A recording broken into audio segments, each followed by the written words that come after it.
Good morning, campers. Jose Perez here. Sorry I have not been in touch by video over the last few weeks. I've been jetting all over the country, sensing a lot of optimism. Not quite out of the woods yet, but certainly a light at the end of the tunnel, and I hope you're seeing the same kind of thing in your market.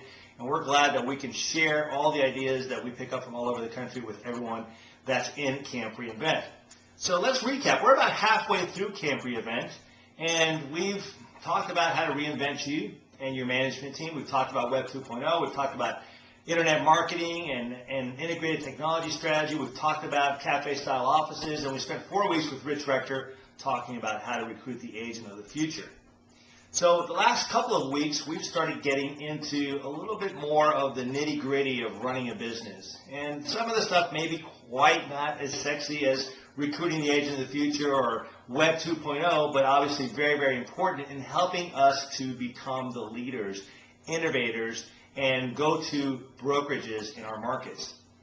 In the 80s, as George Slusser talked about in his session last week, the market was broker-driven. It really kind of started moving towards the agent in the 90s, and then starting in 2000 and the advent of the internet being a big part of the real estate industry, it started to be driven by the consumer, and it continues to be run by the consumer, particularly because of all the engagement that we have to do online through our websites, through our social media efforts. So that's not going away. Now, how do we take that and put it into a business plan? How do we take that to not only manage our expenses, as George talked about, which is very important, going away from print as one example, lowering the footprint of our offices is another, but how do we use that to increase our revenue per unit? How do we use that to increase our volume? Because in this day and age of us having cut so many expenses over the last couple of years, that there's really nothing much left to cut, the only two ways you're going to be able to make money in the trough, as we've discussed, is by increasing your revenue.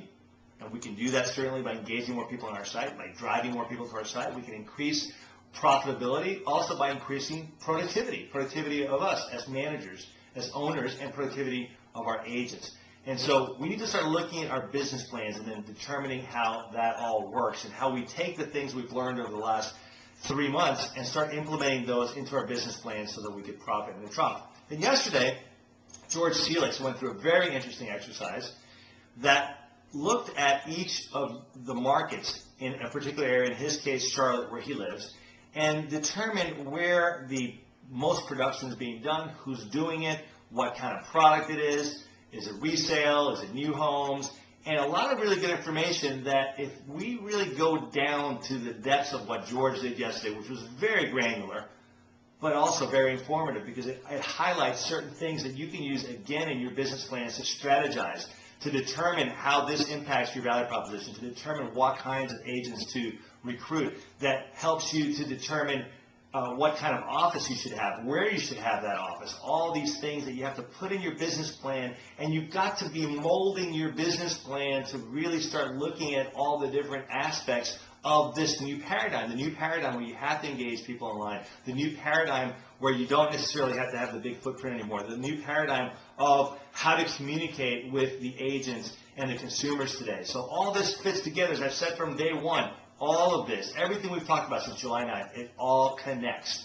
And what we hope that everybody's doing, and I know some of you are because I've talked to you during your company-specific calls, what I really hope everybody is taking to heart here is how all these things we've talked about build upon each other and build into your business plan. And again, these next few weeks where it's really more about numbers, again, might not be as much fun, but I think it becomes fun when you can take the stuff that was exciting and different and innovative, and you can roll this into a new business plan that's going to help you make more money. And of course, if you're making money, you're probably having fun. So next week, I will lead the session where we're going to talk about what your value proposition needs to look like based on the last few weeks of conversation, and then see where you are today and start moving you in that direction. And I know some of you are already moving in that direction, and I'm very, very happy and proud that you are doing that. So everybody have a wonderful weekend. If you want more information about what George did yesterday, shoot me an email or George, and we'll be happy to walk you through it in additional detail. Again, it's something a little different. We didn't plan on it, but as we talked about it in the previous week, we thought, you know what, this is really good stuff that we want to share with everybody, and hopefully you can take what he did and do the same thing in your markets. So have a great weekend, and we'll talk to you next week. Thanks.